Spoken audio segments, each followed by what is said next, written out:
Hey guys, the Circuit Monsters Prelude is back on the track.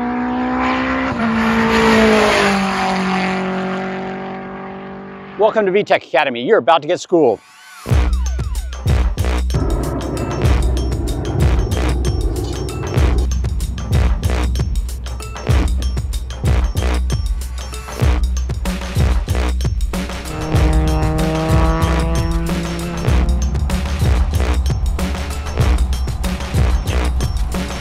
Hey guys, Southwest Festival of Speed's coming up pretty quick, so we're out here at Atessa doing a little testing with the Prelude. This car has so many modifications, it's not even funny. It has motion control system shocks on it with very stiff springs. It's got a lot of really good aero on it. The duct work is amazing. We have brake ducting, we have an intercooled turbo. The car makes probably about 450 horsepower with this particular tune. Right now it's set up on the low tune. The way we've had it for years. We recently had to repair a broken frame, and it is actually kind of a monster out on the track. The problem is we've never really given it the time to fully develop it, and this is kind of going to be its last hurrah. We're going to be taking it on the track in this form and just kind of seeing what it can do. So at the Southwest Festival of Speed, it's a global time attack event. We're just trying to see how fast we can make this car go. Luckily, we have Tage, who happens to be the head of NASA here in Phoenix. He's going to give us a hand with setting up the car and seeing what we can do with it. It's interesting. We've had a lot of different opinions from different people driving the car, and I think the consensus is it's a little stiffly sprung, and there really needs to be some suspension tuning done on it. It's running some gigantic tires on the front and moderate sized tires on the rear. It is going to be running in the limited class in Global Time Attack, so there's a certain rule set. If you're interested in that, you can go to globaltimeattack.com and check out the rule set. This car has had a lot of promise and really hasn't delivered as much as we'd like it to, so we're hoping that we can actually get it out on the track and really see what it's about and what it can do, and get it working. So that's why we're here today, see what we can do.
More power.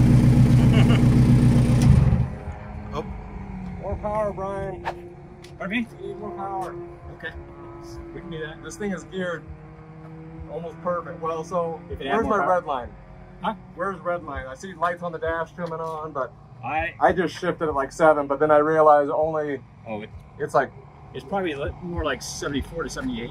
Okay, 100 RPM. I don't know. Does it go all the way to blue? Yeah. I was shifting like right when the first light came on. No, it's they go all the way across. Yeah. I'm just trying to feel out the car. Sure, sure. Absolutely no rotation. It drives good, there's just no front grip.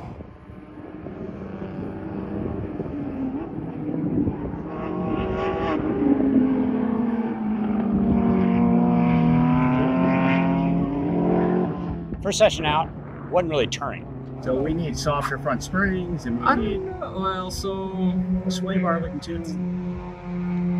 you know, if those are 16 in the rear, I do think just that if he's got that ginormous, that big solid bar, and then so that's going to be really stiff. So I do think you're going to have to drop the so even like drop down to 1,000, Okay. Roughly, and then that big sway bar, Okay. and maybe put right smack in the middle. Okay. And what about the front? The front seems to grip okay. It's a little bouncy, but I can see he's already maxed out the rebound to essentially squat, and then doesn't do too much bouncing. Right. There's maybe a little bit of tuning I can do on the front to get a little more bite, because it definitely just understeers everywhere. But yeah, if we can reduce a little bit of rear grip, I think it'll be faster. Okay. And then obviously having power, because there's multiple times where I'm even in a turn coming out of it, floored, and it's not like it's lighting them up. It's like, oh, it could have another 100 horsepower. Okay. And especially down the straight, it could have another 100 horsepower. But this thing is geared like perfect, like almost red line of fourth down there, and about all the gear in fifth. Okay. So with more power, I don't know that it'll. I don't think it'll hit red line even with more power. Got it. But I think it'll be right on the red line. I only need one lap, so Yeah, exactly.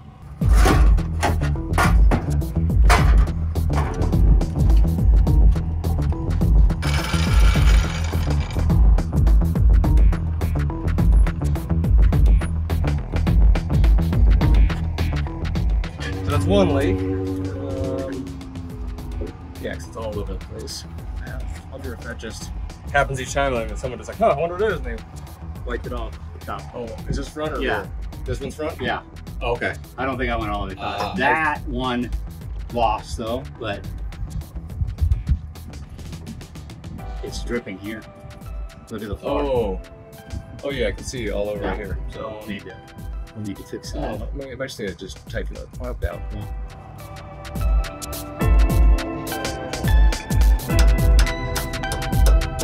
That's a significant change I just made. Okay. But here's the rebound, Brian. If you get back to the shop, so clockwise is what I'm doing. So yeah. So that's full stiff. Yeah. Right there. I think it was 14 or 15 total clicks. Okay.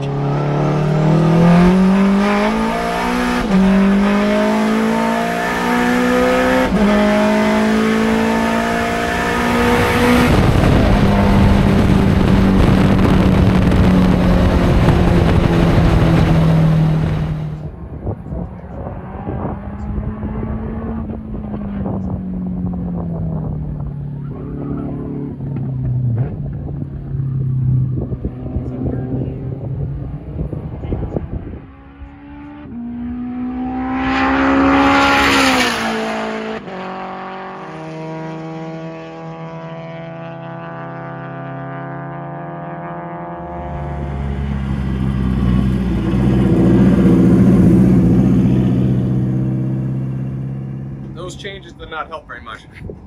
No. It still understeers like crazy. Well, I pushed a lot harder, and all it did was really just went under.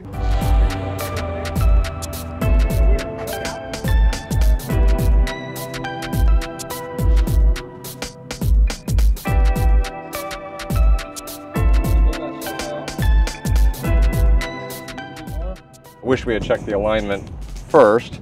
We wasted probably a session in the second one doing some very minor shock adjustments and tire pressures, but really I think the alignment was the key thing that's going to get this car turned. We found we were towed in on the back, which unfortunately makes the car a lot more stable, which is not what you want. I mean, it's great for a street car, but not for a race car. Correct. And on the front end, it was towed way out. I'm surprised it wasn't dancing all over the road. Over a ½ inch in the front. So yeah, I mean the turn in was good, but that was the only thing it did. And it just did, so you just had to suffer through each turn, wait till the straight to get on the power. So there's a lot of potential in the car. Just got to make not some small tweaks, but make some significant tweaks to get this thing to turn. It should be competitive if we can get it to turn.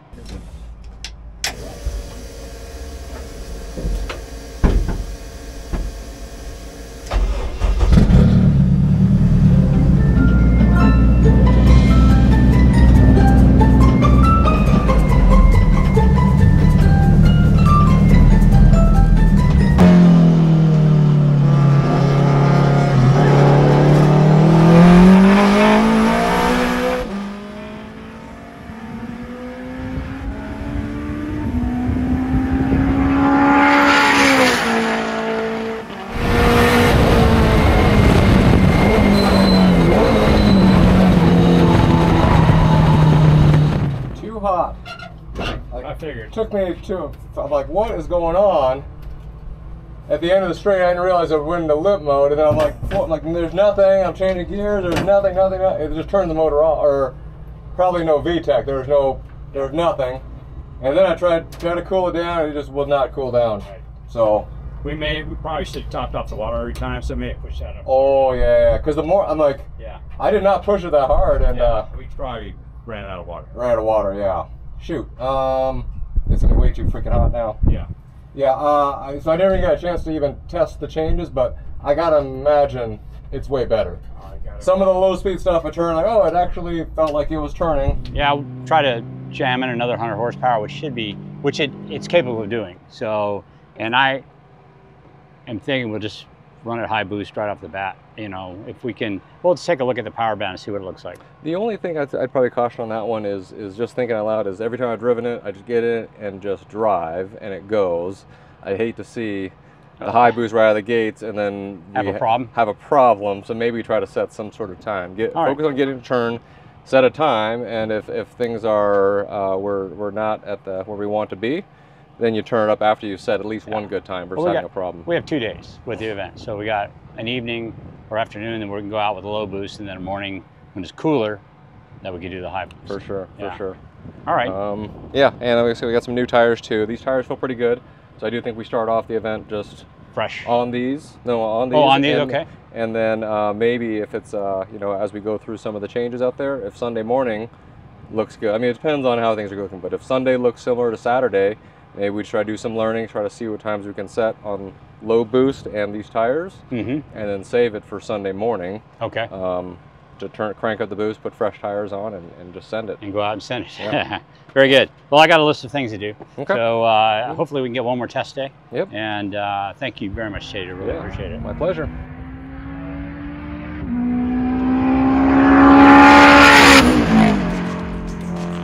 All right, guys. This is going to be all for today's video. Thanks a lot for joining Tage and I. And Tage, thanks for joining us.